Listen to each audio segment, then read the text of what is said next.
Saint-Esprit nous enseigne, que le Saint-Esprit nous instruise, et le Saint-Esprit nous dit, nous dirige à Dieu, et que toute personne qui nous suit en ce moment soit bénie au travers de ce message. Que toute personne puisse recevoir la connaissance, l'instruction et la libération, car c'est la parole qui délivre. Bénis ceux qui t'ont Père, Tout-Puissant, au nom de notre Seigneur et Sauveur Jésus-Christ. Amen. Amen. Amen. Amen. Shalom, peuple de Dieu. Shalom. Oui. Il est temps que nous puissions partager la parole. La parole de Dieu qui est une nourriture spirituelle pour nous, enfants de Dieu. Et le thème de ce soir s'intitule Jésus-Christ, notre abri sûr.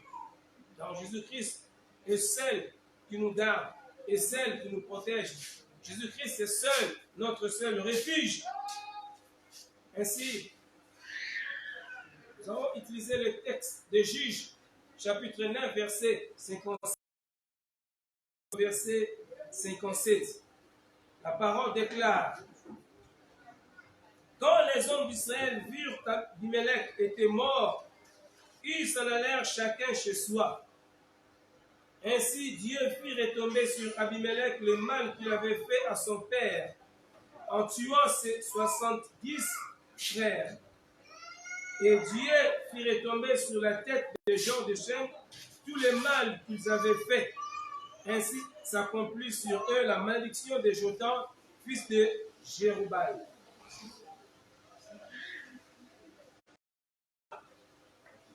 Nous allons parler comment est-ce que Dieu agit envers son peuple, envers ceux qui ont confiance en lui, envers ceux qui s'attachent à lui, ceux qui demeurent dans l'intimité de sa parole.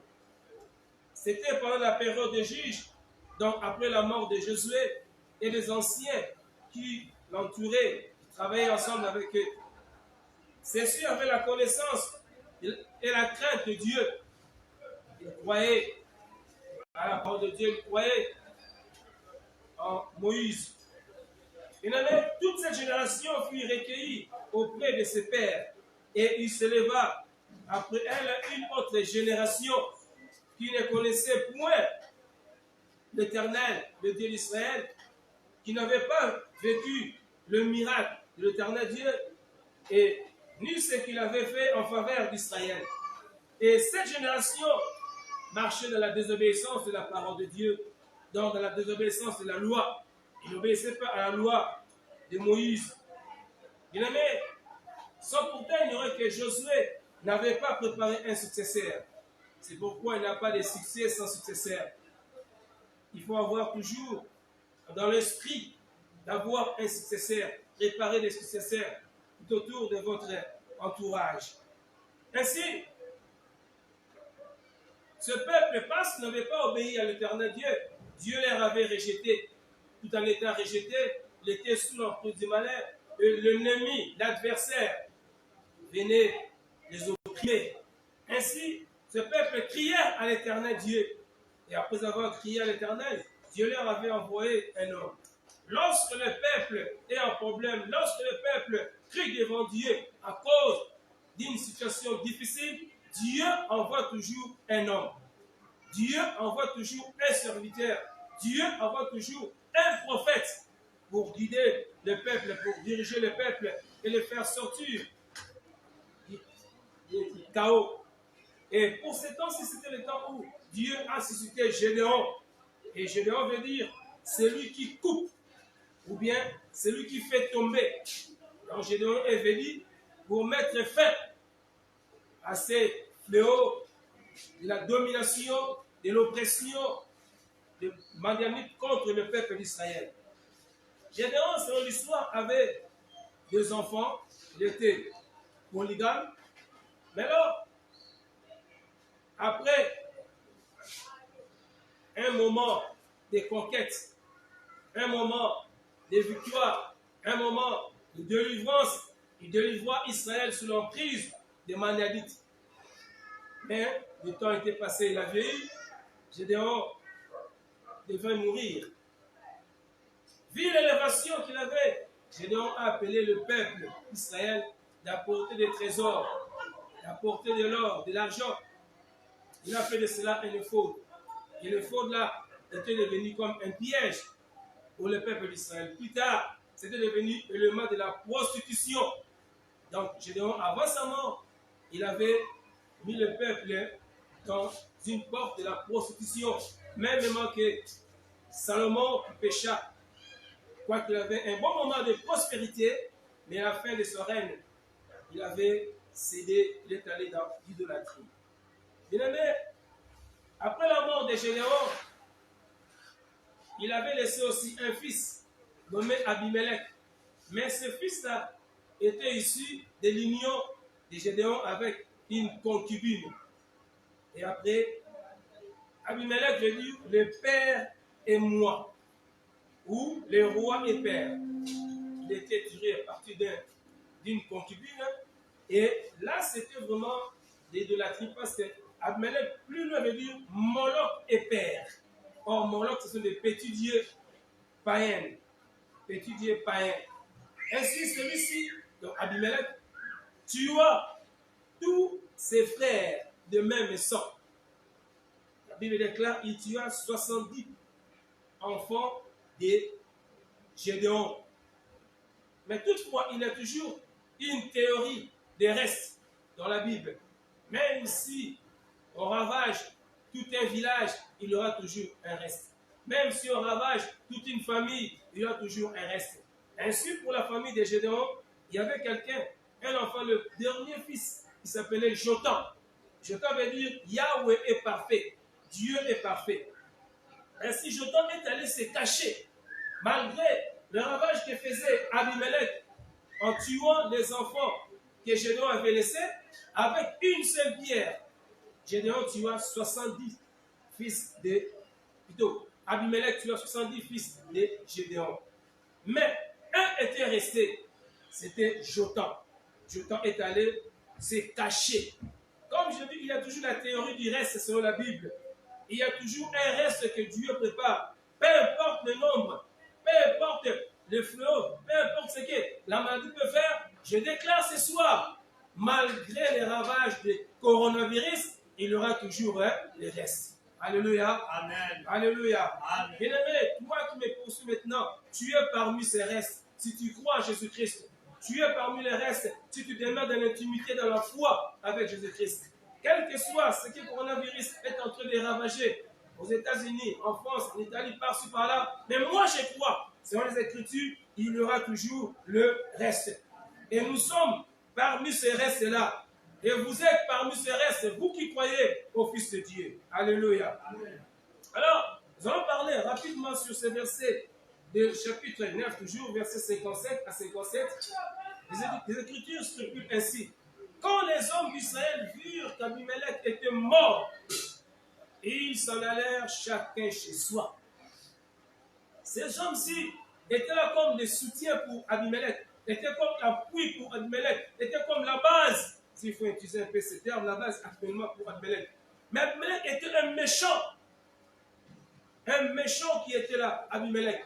Mais toutefois, s'il faut faire un peu volte-face, si Abimelech avait commis cet acte de tuer 70 fils de Gédéon à cause de l'idolâtrie que Gédéon avait fait. Et lorsque l'idolâtrie, Dieu ne demeure pas dans ce lieu où l'idolâtrie est en train de prôner. Dieu avait rejeté la famille de Gédéon. Malgré cela, il y avait toujours un reste. Ce soir, je déclare, Christ est notre sûr abri. Christ est notre seul refuge. Christ est notre seul protecteur. Le reste là, qui est signifié, il symbolisé par Jotam, il est allé se cacher. On a fait des recherches par-ci par-là. Le peuple de Shechem a cherché par-ci par-là le fils Jotam. Non, on ne l'avait pas trouvé. Pourquoi? Parce qu'il s'était caché. Ce soir, j'aimerais interpeller quelqu'un pour dire que n'ayez pas peur. Cherche seulement à te cacher en Jésus-Christ. C'est Christ Jésus qui est la vie de refuge. C'est Christ Jésus qui est notre seul lieu de cachette. Si vous voulez sauver votre vie, cachez-vous en Jésus-Christ et vous serez bénis. Alléluia. Amen. Alors, Gédéon, à cause de sa méchanceté, Dieu l'avait envoyé un mauvais esprit. Après avoir régné pendant 3 ans, Dieu a vu que non, cet homme est méchant, cet homme devait avoir son sort. Et Dieu avait envoyé un mauvais esprit contre Gédéon, et plutôt contre Abimelech.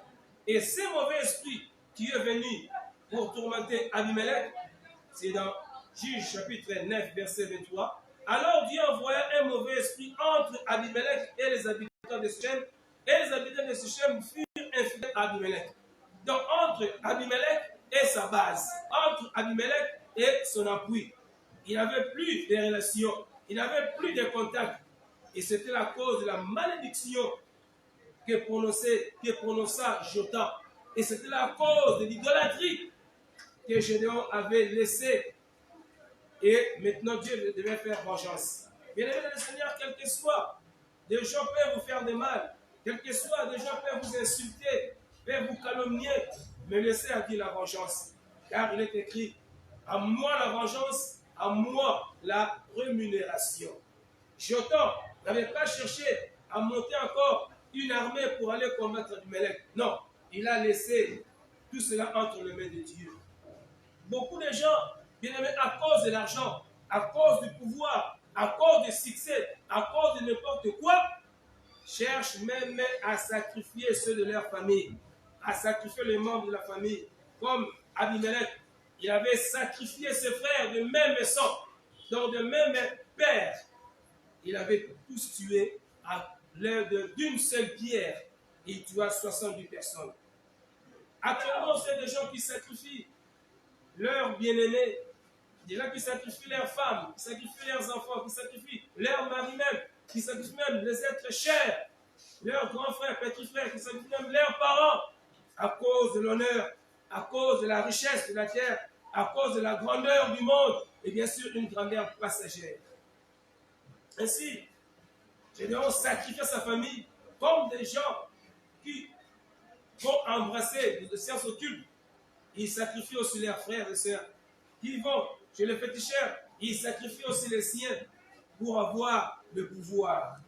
Mais écoutez bien aimés, Dieu a envoyé un esprit mauvais pour troubler Gédéon, plutôt pour troubler Abimelech et pour séparer Abimelech de sa base. Tous ceux qui commettent des actes pareils, qui sacrifient les membres de leur famille, qui sacrifient les siens, bien aimés, Dieu leur enverra aussi un esprit mauvais, puisque Dieu est le maître de l'esprit de toute chair. Il est le Dieu souverain. Et vous, enfants de Dieu, peu importe ce qui vous entoure, croyez en Jésus-Christ, demeurez en Jésus-Christ et marchez avec la parole de Dieu. Abimelech, méchant homme, il a écrasé la postérité de son père. Il a éliminé la postérité de Gédéon, son père. Mais il y avait un qui était resté, Jotham. La Bible déclare dans le verset 56, toujours au livre des Juges, chapitre 9, « Ainsi Dieu fit retomber sur Abimelech le mal qu'il avait fait à son père. » Deuxièmement, en tuant ses 70 frères. Voilà le mal d'Abimelech. Mais Dieu fit retomber sur Abimelech le mal qu'il avait fait. Dieu est Dieu. Il n'a pas changé. Il est le même hier, aujourd'hui, éternellement. Le Dieu de l'Ancien Testament est le même du Nouveau Testament. Le Dieu qui agissait au temps de Moïse, c'est le même Dieu maintenant. Et notre Père, c'est le Dieu que nous prions en Jésus-Christ. Bien-aimé, Abimelech, ayant commis de meurtre, il a éliminé la maison de son père, il a éliminé la postérité de Gédéon, son père, et Abimelech est mort de la même manière qu'il avait tué ses frères. Il tua ses frères à l'aide d'une pierre. Il tua 70 personnes. Ainsi, la Bible nous fait voir, toujours dans ce même chapitre de Juge 9, au verset 53, Abimelech parvint jusqu'à la tour et il l'attaqua et s'approcha de la porte pour y mettre le feu. Alors une femme lançant sur la tête d'Abimelech un morceau de meule de moulin et lui brisa les crânes. Comme Abimelech brisait les crânes de ses frères, ainsi Dieu lui fait retourner ce même système. Sa crâne fut brisée sa crâne fut écrasée. Oh, bien-aimé le Seigneur, ceux qui vous maltraitent, leur crâne aussi seront brisés. Leur crâne aussi sera écrasé. Et la Bible nous fait voir que Abimelech, il a tué, mais ensuite, Dieu a fait aussi retomber sur la tête des gens de Shechem tout le mal qu'ils avaient fait. Parce qu'ils avaient soutenu Abimelech, Dieu aussi a rejeté sur eux la malédiction. Si vous avez des mauvaises compagnies, des mauvaises collaborations, des mauvais collaborateurs que vous soutenez, ce soir, je vous enseigne, je vous fais instruire à abandonner des mauvaises compagnies. Car la Bible déclare, qui tue par l'épée périra par l'épée. Ainsi, bien-aimé, ton péché t'atteindra. C'est le moment de te convertir, de renoncer au péché, d'abandonner le péché. À Dieu la vengeance et à Dieu la rétribution. Dieu fit retomber sur la tête des gens de Shechem tout le mal qu'ils avaient fait. Bien-aimé, tu dois savoir avec qui tu peux t'associer. Savoir avec qui tu peux collaborer. Les Écritures nous disent, les mauvaises compagnies corrompent de bonnes mœurs. Il faut faire un bon choix de collaborateurs.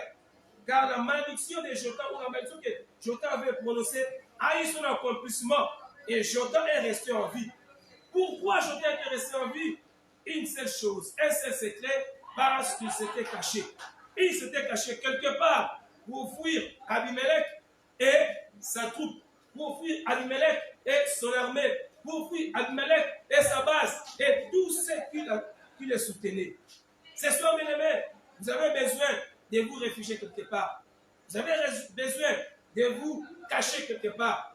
C'est le moment d'être sous l'emprise, d'être sous la protection de Jésus-Christ. L'emprise du mal ne vous touchera jamais. Je dis encore ce soir, c'est la période où la pandémie de coronavirus est en train de ravager. Écoutez-moi très bien. Dans les réseaux sociaux, on parle d'un certain nombre, soi-disant que les occultistes veulent faire éliminer les gens pour qu'il y ait un grand nombre sur la terre. Peu importe leur projet, je déclare que ça ne réussira pas parce que nous avons l'autorité avec le nom de Jésus-Christ. Amen. Amen. Il y aura toujours un reste. Comme pendant cette pandémie, les gens meurent, bien aimé, il y aura toujours après pandémie des gens qui vivront. Et ceux-là qui vivront, ce sont ceux qui vont pratiquer la théorie ou les systèmes de Jotham. C'est caché quelque part. Et c'est caché où? J'ai dit seulement c'est caché en une personne. Il y a des gens qui se font cacher derrière quelqu'un. Non. Maman Mogaba qui l'a rendu. Viens moi au Père, moi ce que l'a rendu. Non. Cache-toi en Jésus-Christ. C'est lui seul abri. C'est lui seul qui est le protecteur. C'est lui seul qui nous garde. Cache-toi en un seul lieu. Fais alliance avec Jésus-Christ. C'est lui qui nous garde en tout et pour tout. Bien aimé, il faut avoir une personne à qui vous avez contact. Demeurez dans l'intimité avec Christ. Si vous n'avez pas encore reçu Jésus-Christ, voici le temps favorable. Et voici le jour du salut. Aujourd'hui, si vous attendez sa voix, n'endurcissez pas vos cœurs. Acceptez Jésus-Christ. Et seul qui peut vous sauver. Et si vous êtes à Jésus-Christ, je vous encourage, même si vous avez perdu un frère, vous avez perdu une sœur, vous avez perdu un être cher, à cause de cette pandémie, n'abandonnez jamais votre foi. N'abandonnez jamais votre confession que vous avez faite devant Christ. Ne perdez jamais Jésus-Christ. Si vous avez perdu quelqu'un, ne perdez jamais Jésus-Christ. Si on vous a abandonné, vous aussi n'abandonnez pas ce genre-là, mais attachez-vous à Jésus-Christ. Seul Jésus-Christ a la force de vous aider, de vous garder. N'abandonnez jamais la foi. Oh, bien-aimés, le flèche de la part de malin. Et je vous dis ce soir que le flèche du malin ne t'atteindra jamais. Dites Amen. Dites Amen. Amen. Je le déclare. 1000 tomberont à ta gauche, 10 000 à ta droite, qui ne sera pas atteint. Dites Amen. Amen. Cette pandémie ne te tuera jamais. Amen. Je le déclare au nom de Jésus-Christ. Et je vais encore plus loin, vive éternellement. Amen. Tu dois résister contre cette pandémie, et vaincre cette pandémie, mais avec le nom de Jésus-Christ. Cache-toi à Jésus-Christ, comme Jotham s'est caché quelque part. Viens te cacher en Jésus-Christ. C'est lui seul notre sûr abri. C'est lui seul notre protecteur. C'est lui seul notre libérateur. Et en lui, nous avons la vie éternelle. Que le Seigneur bénisse sa parole. Que le Seigneur vous bénisse. Au nom de Jésus-Christ. Amen. Père Céleste, merci pour nous avoir accordé ce moment d'annoncer ta parole. Je prie pour ton Père, que Seigneur, partout se cache. Il se cache en Jésus-Christ. Partout se trouve, Seigneur, au travers ces messages. Ceux qui n'ont pas encore Jésus-Christ, oh Dieu, je les invite, je les appelle de recevoir Jésus-Christ. Que Christ soit leur Seigneur et Sauveur personnel. Que l'amour de Christ se pénètre dans nos cœurs et qu'ils puissent vivre cet amour qui les transmettra la vie. Oh Dieu Saint, que Jésus-Christ demeure dans la cachette. Comme il est écrit, celui qui demeure sur le trône repose de l'homme le plus puissant. Que Christ soit l'homme le plus puissant. Que Christ garde son père. Et que le malade soit guéri au nom de Jésus-Christ. Je résiste contre cette maladie par le nom de Jésus. Même si la parole fait des ravages dans notre territoire, je prie pour la délivrance du Congo. Je prie pour le monde. Je prie pour le monde entier maintenant. Que ce coronavirus soit lié, jeté dans le profondeur des abîmes. Au nom puissant de Jésus-Christ. Père Saint, je te remercie. Au nom puissant de Jésus-Christ.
Yes.